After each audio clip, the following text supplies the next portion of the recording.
دیکھیے آپ کا ذہن، آپ کا مائنڈ، آپ کی امیجنیشن، آپ کا خیال کس طرح ورک آؤٹ کرتا ہے. رات کو آپ گھر کے اندر ہو، 4-5 دوست آپس میں بیٹھے ہو، ایسا ہی اچانک آپ نے جنوں کی باتیں کرنا شروع کر دی. فلاں کو جن لگ گیا، فلاں درگاہ پہ گئے جن لگا ہوا تھا، یہ ہوا، دادا کو جن لگا، فلاں دوست کو جن لگا، یہ ہوا یہ ہوا. اب باتیں ہوئیں، جانے کا وقت ہوا، دوست چلے گئے، آپ کمرے میں سکون سے سو رہے تھے، اچانک لائٹ چلی گئی، اندھیرا. اب گفتگو کس کی ہوئی تھی؟ جنوں کی. امیجنیشن فل ایکٹیو ہے. اب وہم آتا ہے بیچ میں، عقل کو پیچھے دھکیلتا ہے. اچانک بولے گا کہ اچانک آپ کو ایک آواز آنے لگی چھت سے. پہلا وسوسہ جو کرے گا وہم کے ذریعے، یہ نہیں بولے گا ہو سکتا ہے کوئی حشرہ ہو، کوئی کیڑا ہو، کوئی پتہ نہیں پرندہ ہو، کوئی چیز نہیں. پہلی چیز لائے گا جن ہے. اب جیسے وہم ایکٹیو ہوتا ہے نا، آپ اور زیادہ سینسیٹیو ہو جاتے ہو. پہلے آواز 10% آ رہی تھی، اب 20% آنے لگے گی. پھر رائٹ سے بھی آواز آئے گی، پھر لیفٹ سے بھی آواز آئے گی. اب یہاں پہ آپ کے پورے وجود پہ کون حاوی ہو گیا؟ وہم حاوی ہو گیا. خوف آپ کے دل میں آ گیا. یہ کون سا خوف ہے؟ فیک خوف ہے. وہیں پہ بندہ اگر اپنی عقل کو ایکٹیو کرے، بندہ خدا انسان اشرف المخلوقات ہے، جنات سے اشرف ہے، مجھے کیا کرے گا. اور بعد میں لائٹ آ جاتی ہے، آپ دیکھتے ہو وہاں پہ کچھ بھی نہیں تھا، انسان ویسے کا ویسا ہو جاتا ہے. کہ میں نے کئی سال پہلے مجلس میں بتایا تھا کہ قبرستان میں شرط بندی ہوئی کہ کون سا بندہ ہے جو رات کے 2 بجے قبرستان میں کیلا لگا کے آئے. اب بندہ لالچی بھی ہو، ساتھ میں ڈرپوک بھی ہو، یہ مرتا ہے. یا تو ڈر نہ ہو یا تو لالچ نہ ہو، ایک چیز ہونا. کہ کتنے ملیں گے؟ کہ 10,000 دیں گے. 10,000 بڑی رقم تھی. اس نے کہا میں جاتا ہوں. سب جانتے تھے ڈرپوک ہے. کہا تم نہیں. کہا میں جاؤں گا. 10,000 نہیں گوا سکتا.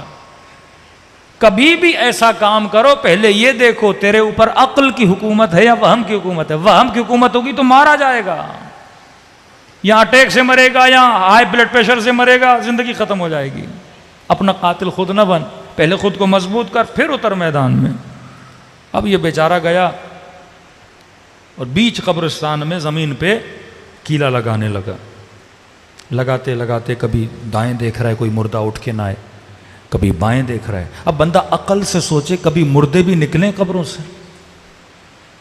وہم ہے نا بندے میں، وہم فیک خوف لاتا ہے. فیک خوف، یہ ہو جائے گا، وہ ہو جائے گا، وہ ہو جائے گا، بندے کو خدا سے دور کر دیتا ہے. لالچ بھی وہم کا ایک حصہ ہے. اکثر لوگ لالچ میں مار کھاتے ہیں، پیسہ گوا دیتے ہیں. کیلکولیشن تیری عقل کے مطابق ہونی چاہیے، نہ کہ تابع وہم اور تابع لالچ اور تابع ہوس اور یہ تابع شہوت اور تابع غصہ. تمہارے فیصلے ان چیزوں کی اتباع میں نہ ہو. تمہارا امام غصہ نہ بنے، تمہارا امام شہوت نہ بنے، تمہارا امام لالچ نہ بنے، تمہارے فیصلوں کا امام حسد نہ بنے، تمہارا امام غضب نہ بنے، غصہ نہ بنے. یہ سارے فیصلے جب ان سپاہیوں کے انڈر ہوتے ہیں تو فیصلے غلط ہوتے ہیں. تجھے نقصان ہوتا ہے، کسی اور کو نہیں ہوتا. اب ڈر کے مارے یہ کیلا لگاتا گیا. آدھا کیلا جب زمین میں چلا گیا، اس نے کہا بس 10,000 تو میں نے کما لیے. اب جیسے اٹھا، شلوار قمیض پہنی ہوئی تھی اس نے، اب توجہ اس کی نہیں تھی کیلا کیسے لگا رہا ہوں. جیسے اٹھا تو نیچے سے اس کی قمیض کھینچی. جیسے کھینچی، پہلا اٹیک کس نے کیا؟ وہم نے کیا. عقل کو تو اس نے آنے ہی نہیں دیا نا. عقل ہوتی بندہ سوچتا قمیض کیوں پھنسی ہے، فوراً وہم نے اٹیک دیا. تبھی کوئی بندہ تجھے خبر بھی آ کر دے نا تیرے ہی خلاف ہو کسی کے بارے میں، فوراً برا خیال نہ کرو. معصوم فرماتے ہیں سوء ظن کرنے والا شیعہ نہیں ہوتا، حسن ظن کرو. ابھی ہو سکتا ہے شاید اس کا مطلب یہ ہو، لیکن شیطان کیا کرے گا؟ پہلے ہی کس سپاہی کو بھیجے گا؟ برے والے کو بھیجے گا. اچھا میرے پاس مال آیا، دولت آ گئی، مجھ سے جل رہا ہے، یہ کر رہا ہے، وہ کر رہا ہے. پھر آپ اس کے خلاف پلاننگ کرنا شروع کر دو گے، جبکہ شاید اس بیچارے نے بات کی نہ ہو، اینگل ہی شاید کوئی اور ہو. جیسے قمیض کھچی، پہلا سپاہی ہے وہم جو اس کے پاس گیا، اس نے کہا بھائی مردے نے پکڑ لیا ہے، آدھی رات کو اسی قبر پہ کیلا لگانا ہے، وہ چھوڑے گا تجھے؟ اب جیسے وہم آیا، دل وہیں پہ اٹیک آیا، بندہ مر گیا۔